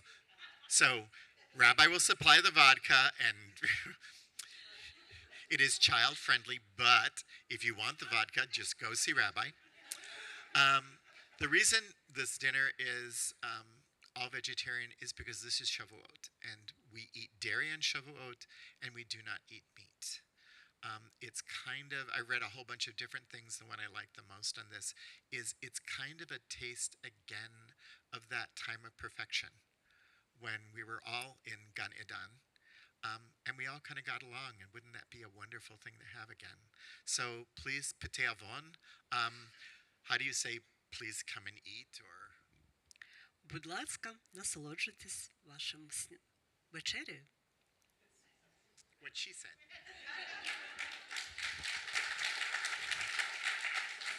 So nosh and some pickles while we bring you soup.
So a quick announcement.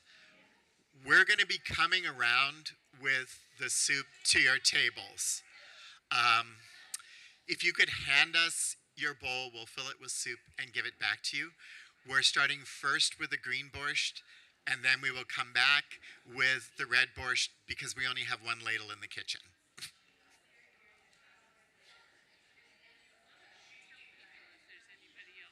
Oh.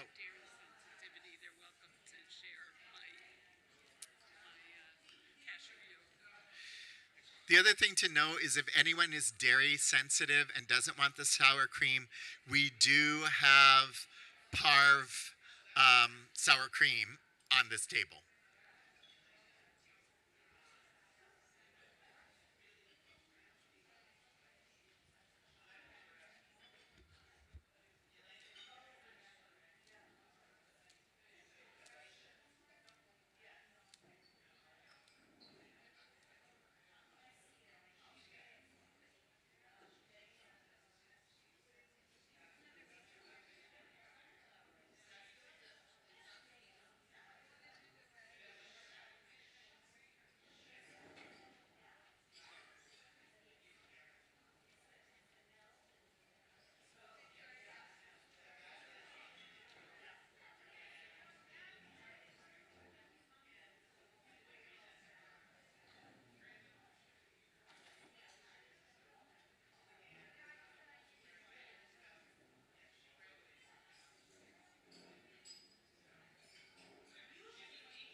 So if I could ask you, when you're done with your soup, if you could put the bowls in the bus tubs over there, and then we're going to be putting the vareniki and the blinch over on the table, and you just come and get it yourself. Thank you.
So I'm going to invite everybody to please come join us over here, preferably this evening. Anytime now would be great.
Okay, guys, I was able to go to the restroom and come back in the time it's taken you guys not to come forward. So I'm going to encourage everybody to come. We're walking. And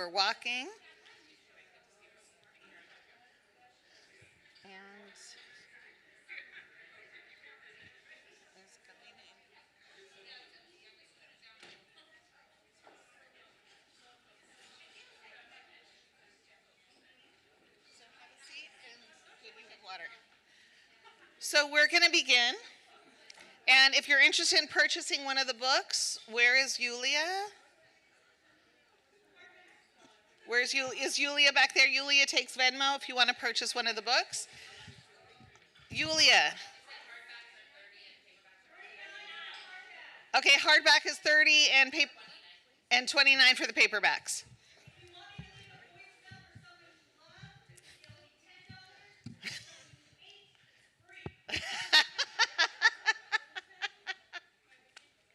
So, we're about to hear a very different immigration story from the same location, but not at all from the same place.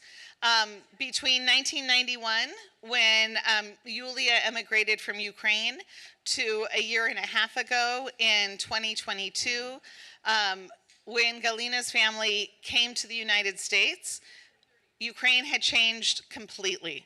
And we're very lucky to be able to have a relation. Where's Galina? Why am I? Oh, right, there you are. Okay.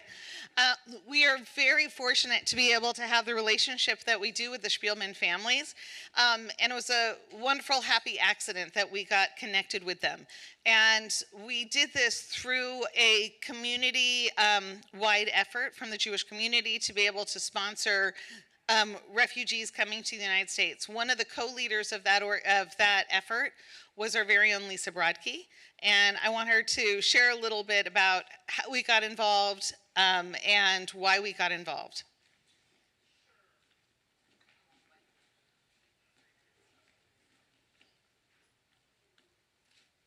Hello.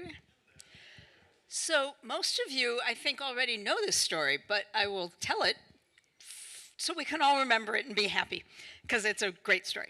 So it must be about 2 years ago, no, 2.5 years ago, some of you will recall there was a presentation here at B'nai Israel done by the West Coast director of HIAS, which many of us grew up knowing as the Hebrew Immigrant Aid Society.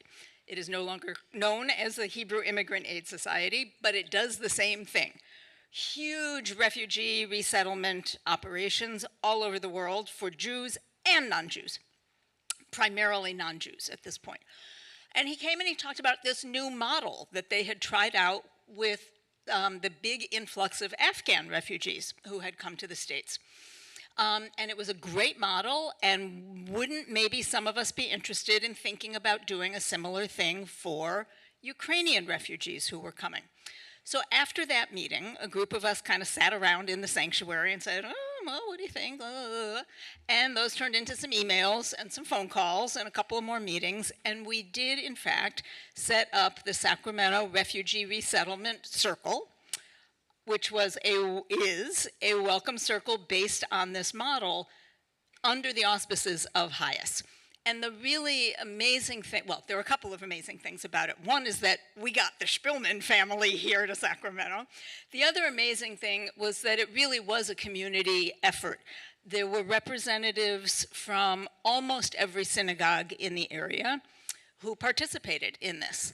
And participating meant everything from calling all your friends to see if they would donate furniture or forks or money, to driving said furniture and forks and buying things with the money and taking it over to the house, finding a house for the family, etc., and really, really kind of getting everything set up.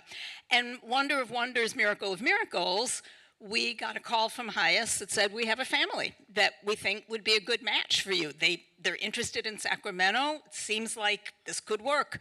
So we had a couple of Zoom calls with Galina and Maxim and the girls. And we were all just delighted and said, yeah, it's a match, let's do this. And so in, September of 2022, several of us went to the airport very late at night to pick up Galina and Vitalina and Arina. It took us a while to keep everybody straight. And took them to their new house in Tahoe Park. And a little bit later, we went back and picked up Maxim, who came and joined the family.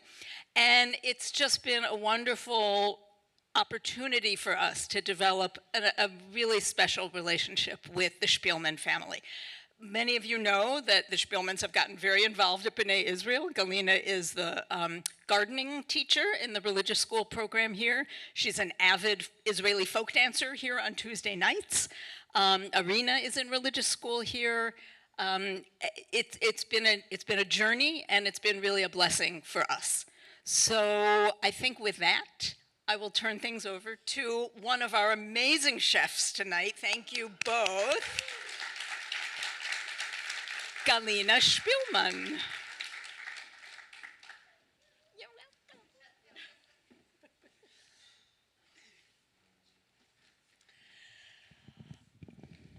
Okay, my name is Galina Spielman. I don't know what you want to listen me. I have a long story, how I live from my hometown and how my travel in my new life. It's long story. But if you have question for me, it's great. It's helped me.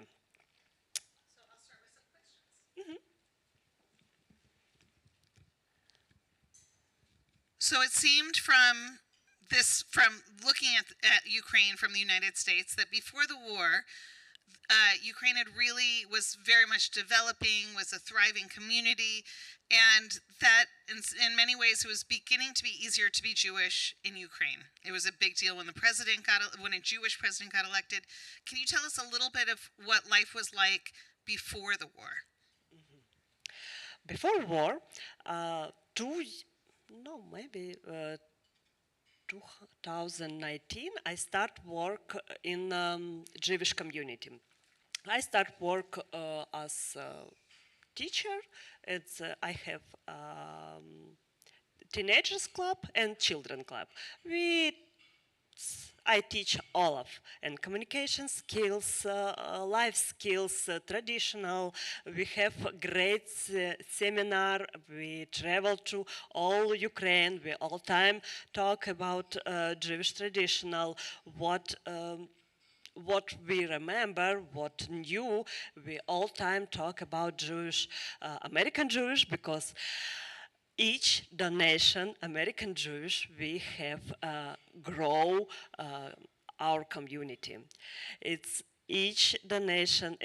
I write grants for Jewish events and what help children continue and said, yes, I'm Jewish. My daughter, she all the time in school said, yes, I'm Jewish, but her classmate said, oh, you're Jewish. Oh, Jewish, bad. And she said, no, I'm Jewish. I'm great. My family great. All community great. It's not, you're Jewish. Yeah, and sometimes in my city, in my country, many people said, oh, you're Jewish because Jewish, it's president, Jewish, it's financial, it's bank, it's all of, it's Jewish. Why? Because we want me too. Why not me? I said, because you need study, you need education, you need develop. Yeah, you can, if you want. Yeah, it's Ukraine before start war. We have great. We have independent. We so modern. It's Europe country. And my hometown, it's Melitopol. It's South Ukraine. We have great place for rest. We have place for teach and for study. We have car works place and different. We can study all life. We can study, we can teach children, we can teach teenager, adult, and old people too, because we have digital and need teach older. Yeah, we have great country. So I imagine then when the war started, so much must have gone through your mind. In particular, you have two young children at that time. How do I keep my children safe? And on the other hand, you and your husband have parents. Your mother is still living there, and that must have been a very difficult decision to say it's time to go. Whatever you feel comfortable sharing with us, can you talk to us a little bit about what it was like in that moment of where from the news it looked like everybody was driving to the Polish border. Can you share with us a little bit about that time period? Yeah, February 24, it's 4:30 a.m. We listened first bomb. I wake up and I not wake up my children because I don't want to scare my children. And my husband said, oh, you need a suitcase and wake up children and need go. Okay, but where? Stop. Need understand what happens. Maybe it's only one time, and we wait. It's half hour next bump, and I have a suitcase, and I said, children, you need wake up, you need understand, we have specific situation, it's not regular. You have only one bag, small bag for your things. My younger daughter, she has, oh, mom, I want these toys, and this toy, and these toys. I say, okay, you have one bag. It's for your things, what for your remember. My older daughter, she said, okay, first it's my makeup. And she put all makeup and for hairstyle and so all. I said, okay, it's your bag. And I have one bag for 3 person, me, my daughter younger and my daughter older for clothes. Yeah, and we wait. One day, but I work head teacher in private computer academy. It's February 24. It's Thursday. We have study process, and I call my director. Said start more. Need today. Need class academy. She said, really? I said yes. She said okay. If you want, you can. All my system, I all call. It's all today. Students, sorry, today class. Maybe start more, but we don't know. And next day, I call my director Jewish community and said, okay, we need doing what we need doing. She said, we have 100 family, Jewish family, who need help. Ukraine country, they can't take food. We don't have food. We don't have bread. 1 week, and after 1 week, we have one more time bakery, and they came. But 1 week we sit and we don't have any food. We came to market, but it's many Russian army, because Russian army first day came in my hometown, and it's hard. It's when you stay in city outside, and one better, second, and all time Russian army, and all time you have for gun. He said I don't know what happened next day, and yeah, Jewish community. I was. Volunteer in Jewish community too, and we said, okay, need safe Jewish family, need safe other old people who can move, and we all the time looking for what market working, where we have food, and need bags, food, sugar, flour, tea. It's all of need safe life. And around 1 month, we every day walking about 10 miles. We walk because we don't have a bus, we don't have gas for gas station, and we walking. But it's winter. We have so cold, and yeah. And we made bag food for family, and we walk with bag, and yeah, and save life family. So I have a ton more questions, but I don't want to hog the microphone. So first, I want to check to see if anyone has any questions. Yeah. Galina, can you tell the story that you told me about you and the Jewish families leaving and having only 4 days to get everything together and leave, and then what it was like when you went to the Polish border? Uh, why we leave? Uh, we I understand it's not safe for me and my family, but we wait maybe 1 week and war finished. Next week war finished, but this time, same time, Russian army came to Jewish community and talk about Jewish people, Jewish donation, Jewish olive, and we doesn't say it. Before we leave, Russian army third time came and said, "You have 4 days, and you need came in my territory." We asked, "We can come back home?" She said, "No, we don't know. Maybe not, maybe yes. But you have 4 days, think." It was maybe Sunday. On Tuesday,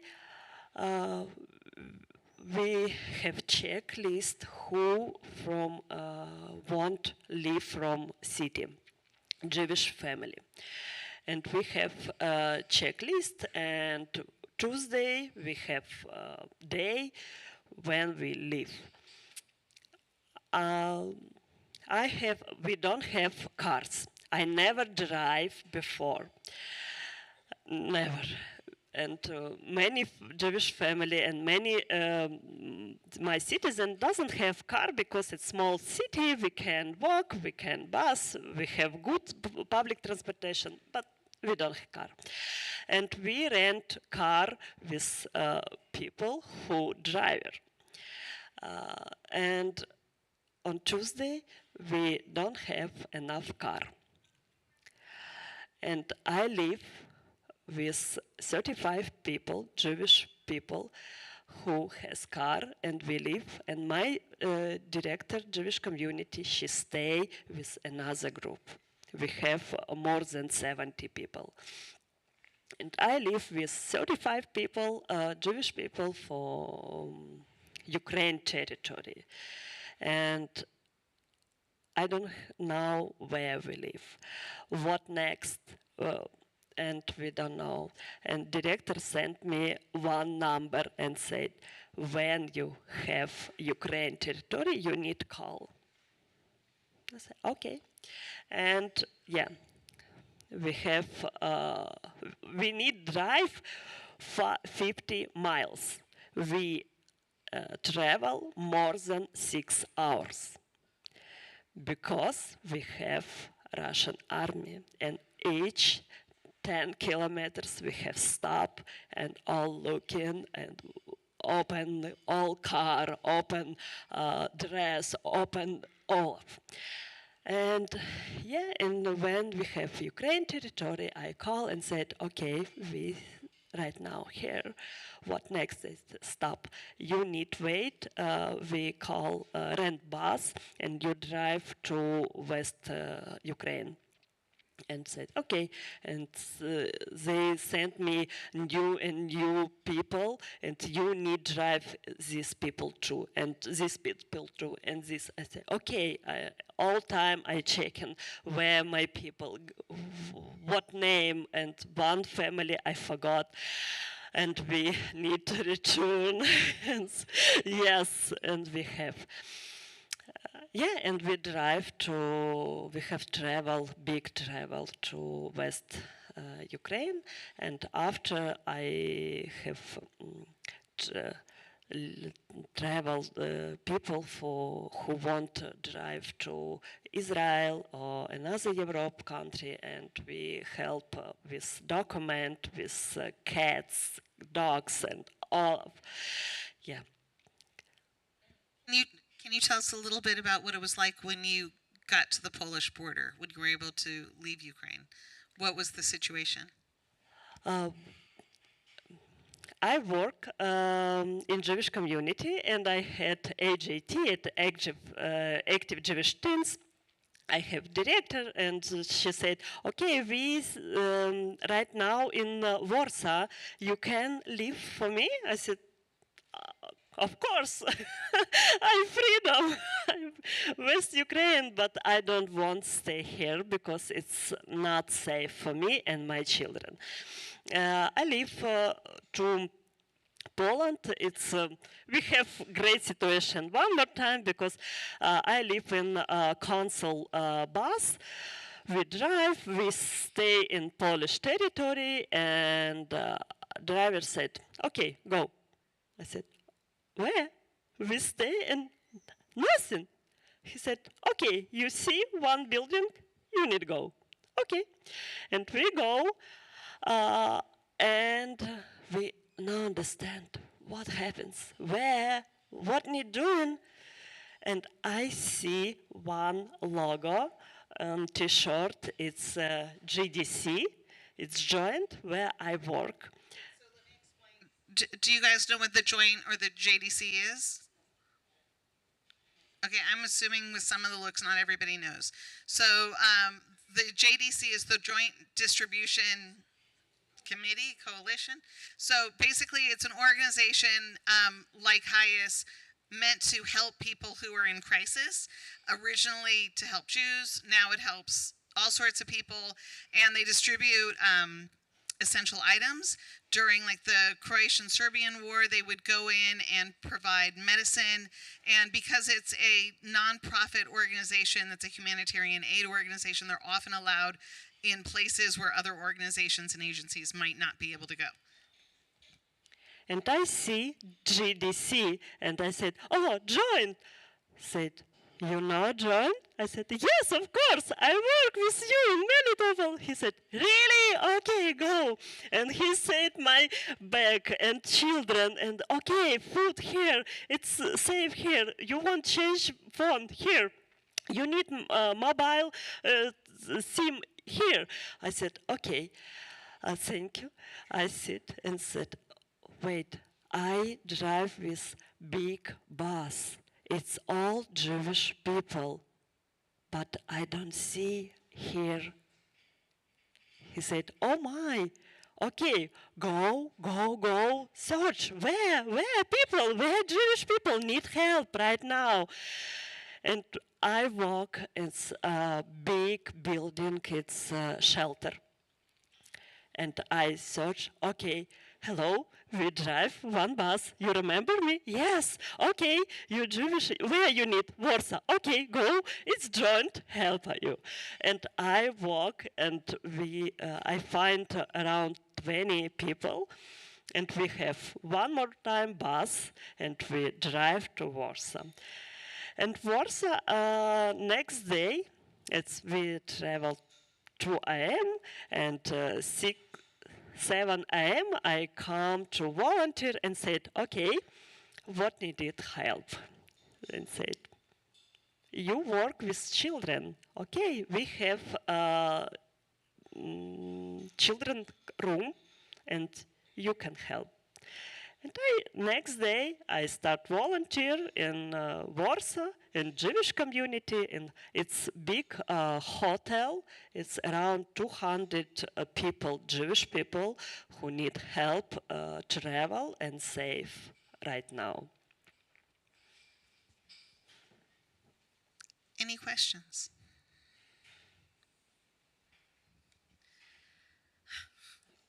Wow.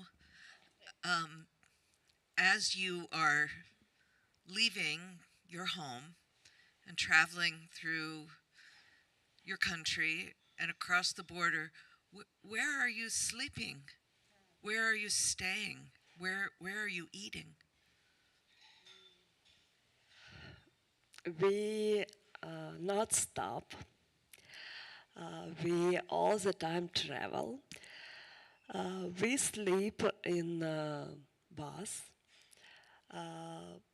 But when we sleep, we have a bad dream. All the time I had maybe 1.5 year, I had night dream it's war.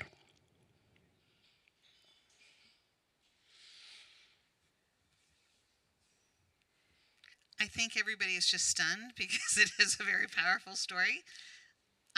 Cantor and I are happy to keep asking questions, but okay. So now you're in Poland. At what point did you know you were coming here, and what was that? How long did that take? You were obviously in some kind of limbo for a little while. So at what point did you know that you had a place to go to?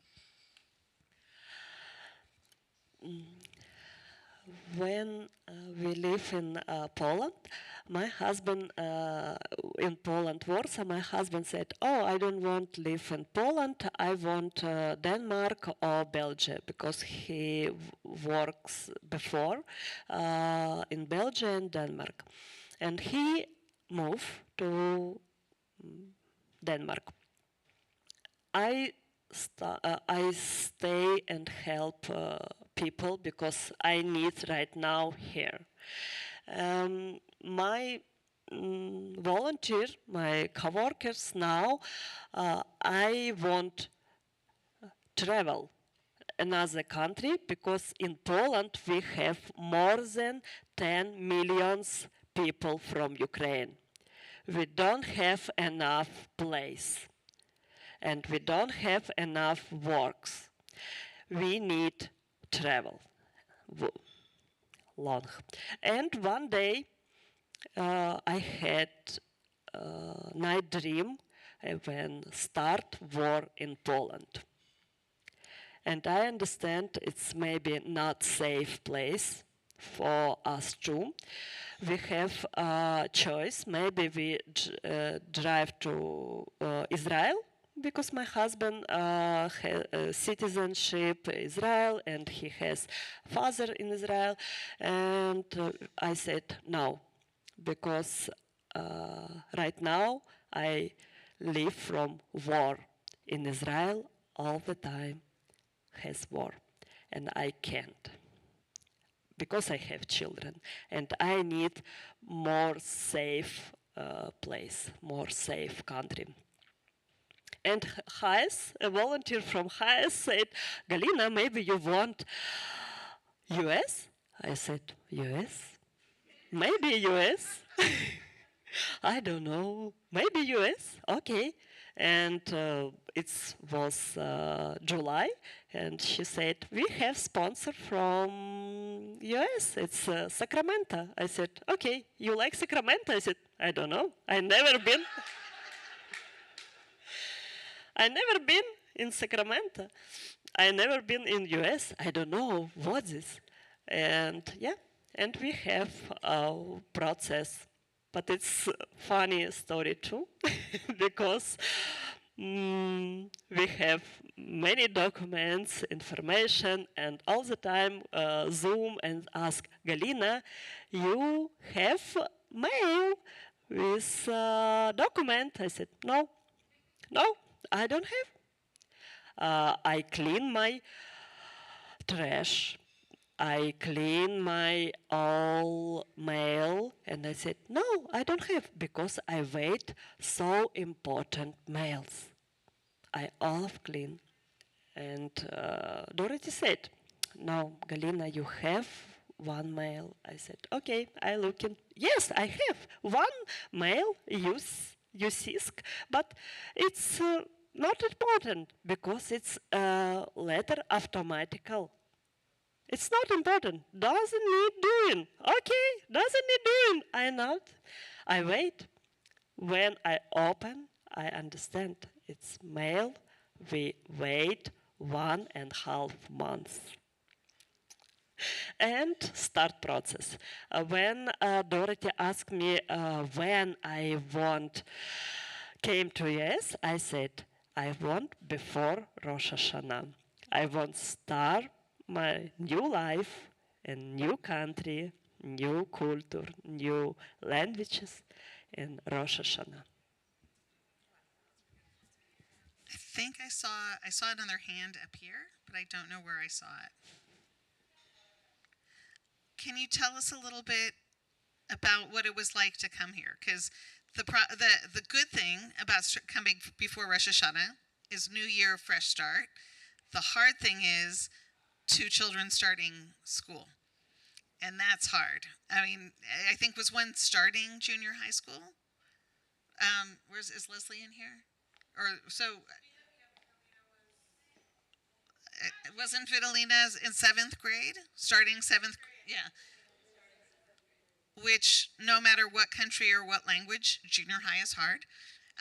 And so, and it also meant that each of your girls were going to be in different schools.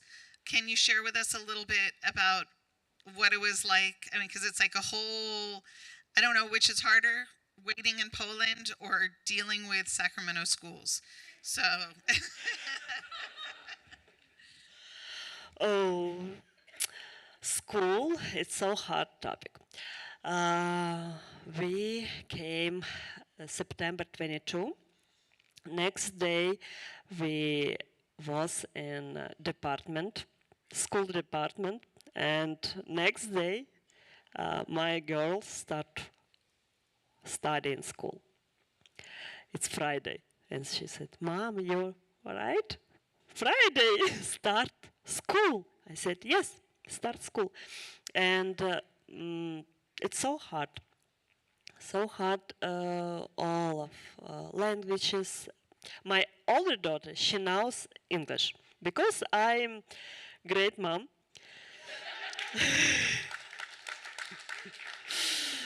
And Vitalina start study English since 5 years old. And I all the time said, "You need study English." She said, "Why? I don't need English." "You need study English." When she come to 1st grade, teacher for English subject said, "Oh, she has great English." I said, "Yes, I know." And yeah, Vitalina doesn't like school, and she's so hard because right now she has 14. It's hard age. It's finish middle school.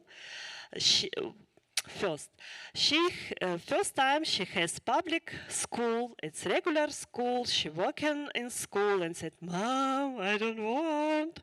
I said, you need study in regular school. And maybe 4 months, yeah, at least 4 months. And January, she said no. She has a more psychosomatic problem, and she said, "I don't want continue study this school." And we searched, and Leslie, she said, "Okay, we have charter school where many people speak Russian and Ukrainian languages." I said, "Okay, great." And we call one school, we doesn't have place. Another school, we have one place for 7 grades. We said, "Yoo-hoo, great!" Yes, but it's North Highlands, not Sacramento. And need drive every day in school and go back from school. And my sponsor, it's my friend, it's my family, I like it. Have many friends who said, "Okay, I can drive your daughter to school and from school." Every day we have 2 drivers, morning drivers and afternoon driver, who drive. Few drivers sit here, and thank you my sponsor, thank you my friend who helped me this hard time. My younger daughter, she started in public school. She was 1 children who speak Russian and write Ukraine. When teacher said, "Write your name," she write Ukraine languages. And her name, Arina, And she write Arina from Ukraine. And teacher read Apiha. And 1 week she said, Apiha, your daughter, Apiha, it's okay. I said, who? Apiha? I don't know who is. She said, okay. Dorothy said, okay, go in class, looking where Arina sit. And we look, and I said, oh, it's Ukrainian name.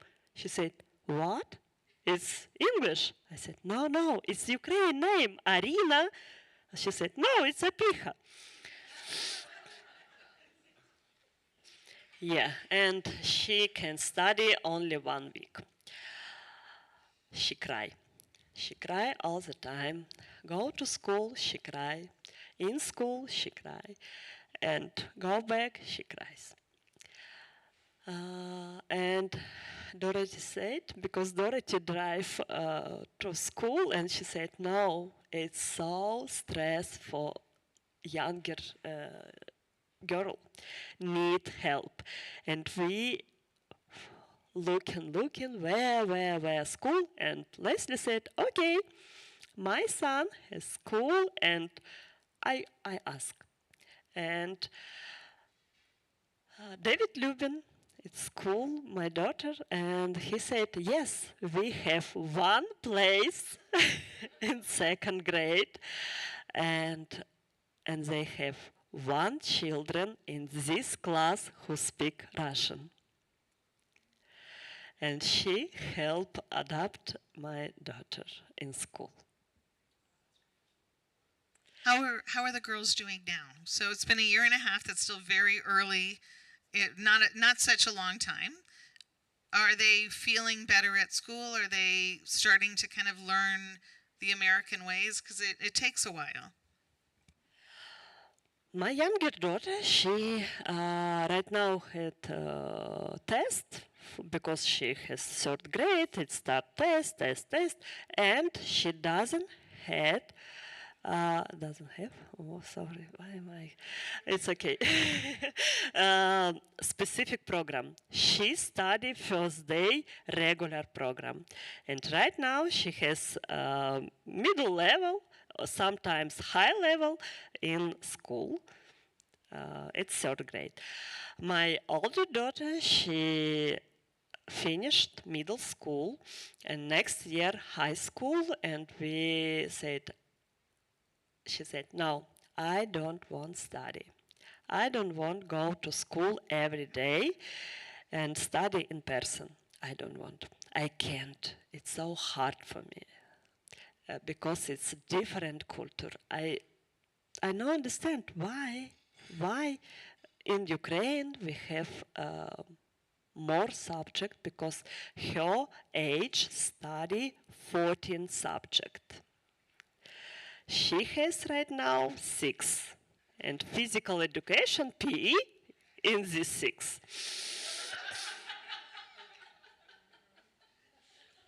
Wait. Irina, or not Irina, wow, Yulia, are you feeling like flashbacks right now of your mother? Can you imagine how our parents felt when we told them about the type of school we send our children to? We send our children to like the woo-woo-iest, they don't get grades, like. Because when you said, right, and when you said physical education, could everyone feel that? Like. That was a big deal, though. Physical education in our country was a big deal. I doubt it was considered an academic subject. When I was child and I have physical education, I had test in physical education, write test. Yes.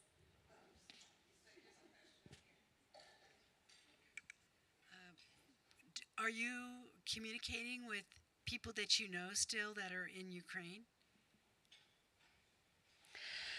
My mom still in my hometown, my whole life still in my hometown, and my friends has in my hometown. And yes, sometimes I can connect with them, but not all time because they don't have internet, electricity, and many things. Um, it's different life when I live.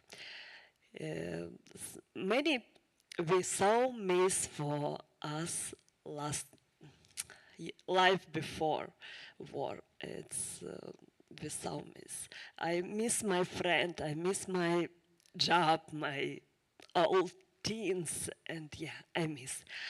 And when Americans people ask me why you not go back, if you like, go back.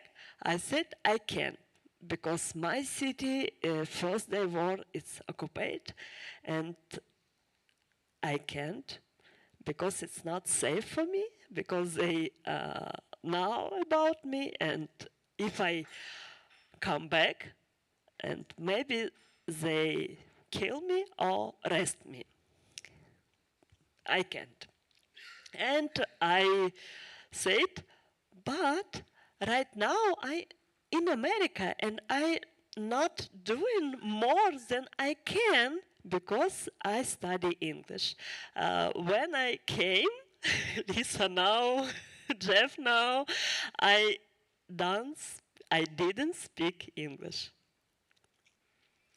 1.5 year I study English and my practice English with Leslie all the time when she drive us to school and she all the time talk with me, and first time with Lisa first time she not correct me, but after she said I can correct you. I said of course it's great.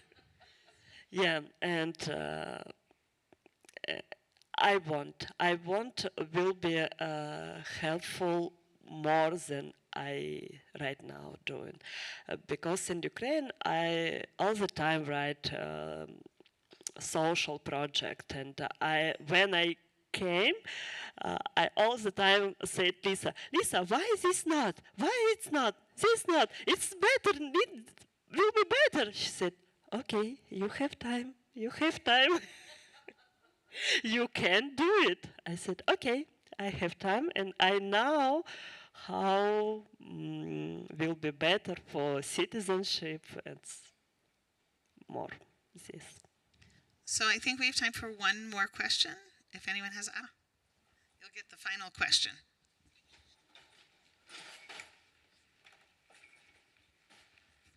I don't know if this is really a question, but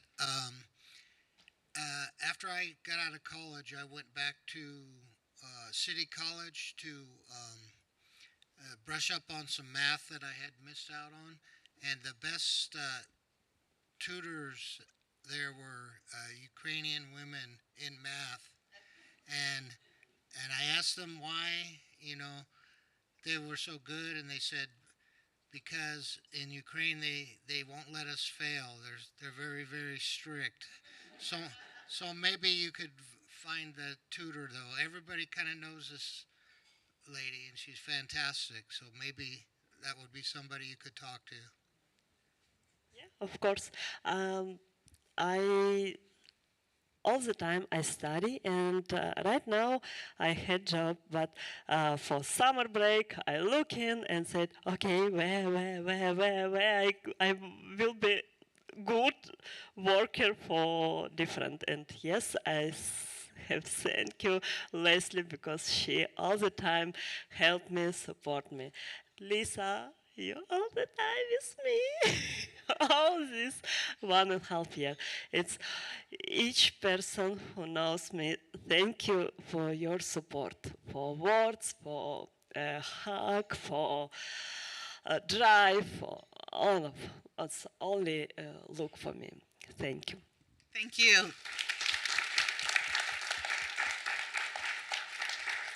So I want to invite up all of the people who presented tonight, whether it was through speaking or cooking or both, to come on up so we could give a huge round of applause to our guests.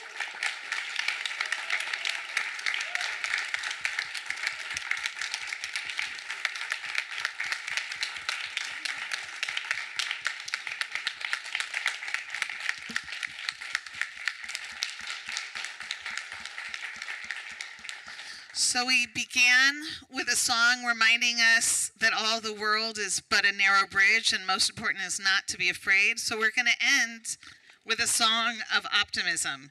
So quick quiz. I don't think they do it anymore, but in years past, when you flew to Israel and the wheels would touch the ground, when we finally made it to the end of the journey, what would we sing? None of you remember? Oh, Jennifer, you've been to Israel 100 times. How do you not remember? You never sang on a plane? Okay, so it used to be. Yes, you do get at Camp Newman, but once upon a time, if you flew El Al to Israel, when you finally made it to that destination, I think deep in our DNA, we are all holding the scars of 40 years in the desert and traveling being longer than we want it to be. And God knows if you fly El Al, it feels like 40 years in the air. But when the wheels would finally touch ground, when we finally would make it home, this is the song that we would sing.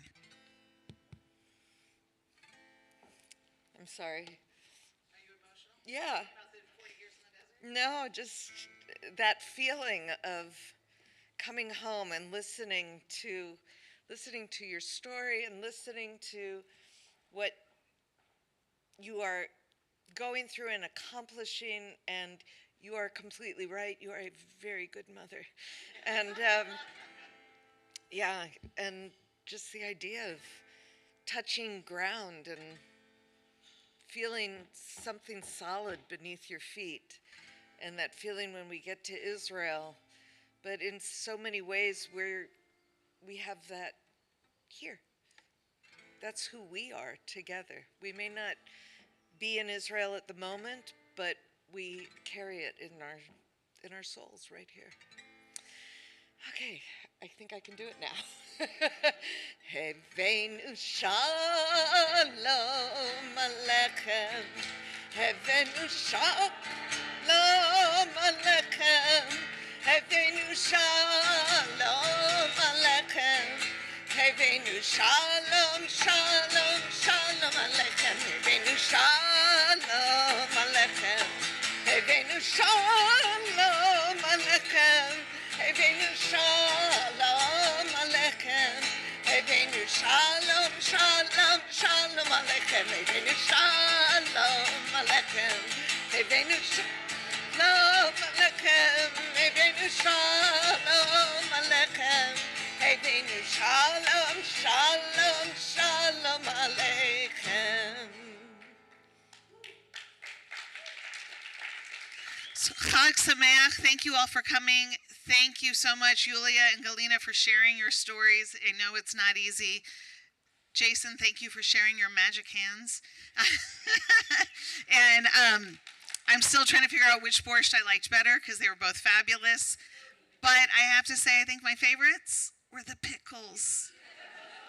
Those were like to the last pickle. Mwah.